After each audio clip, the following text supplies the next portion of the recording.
he look to you after all the missed time, and how do you ease him into this competition you got going on at cornerback? Well, yeah, first of all, to have him out there is big for us all. To see him go through the rehab and be able to have a chance to come back and be with his brothers on the field is big. And so the thing that we're going to do is take him through individual, and then he'll get a couple of the one-on-ones. And then after that, we'll continue to just matriculate him into all the other periods. And so it's great having him back, and he's been great in the classroom for us.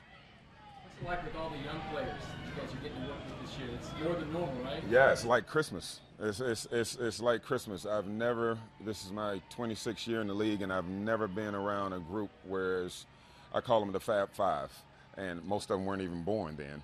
I said, but we drafted 5 guys, and I said, you guys need to understand that this group is very special. So to be able to have the guys to come in and have the camaraderie that they've had and be able to have the love for one another has been great. But it's like Christmas. I mean, you're working with the guys, you're trying to teach them new techniques. They're all sponges. So it's been wonderful.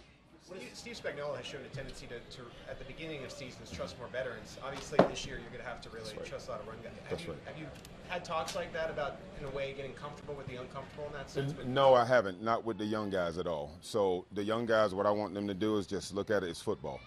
And so what's the call, what's the technique that we're asking you to play, and go out and execute that technique to the best of your ability.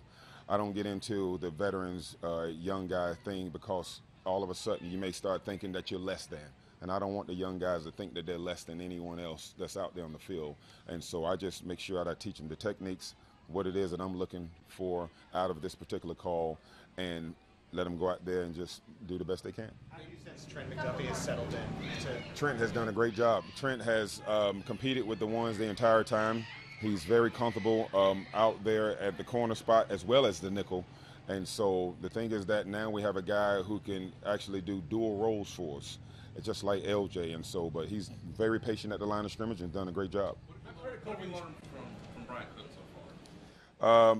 Brian Cook, what I've seen about with this young man is the fact that he has taken the leadership role of the young class that's coming in. Cook is the one, he's the energized bunny. You see him on the sideline, he's the one over there dancing to the music and everything, and so he has taken a leadership role, which is what we thought that he was going to become, and he's already doing it for us. How important will the preseason games be to these rookies to get them assimilated, see what they can really do?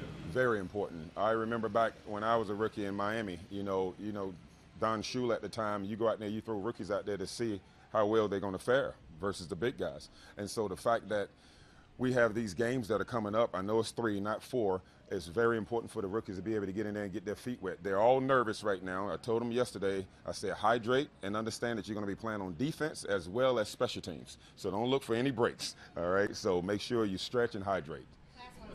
That dynamic you mentioned that Pete asked earlier about the younger guys, usually the past couple years when you had those younger guys, then Tyron, I'm sure, was one of those guys who would help out. How That's right. That dynamic changed without him. Yeah, so without a veteran in the room at the corner position that has the number of years that like a Tyron had, we have looked towards guys such as LJ Sneed and the Fenton, the guys that have been here. Although they've only been in the league for 3 and 4 years, but you look at Rashad Fenton, I mean, his leadership role is going to be big for us. He's been to 2 Super Bowls. He's been to, AFC Championship game. He's played in those big games. And he has talked to these guys about staying focused, technique, wear your eyes. And so it's been big for those 2 veterans that are at the cornerback position to be able to help these young guys come along. Thanks, everyone. All right. Thank you.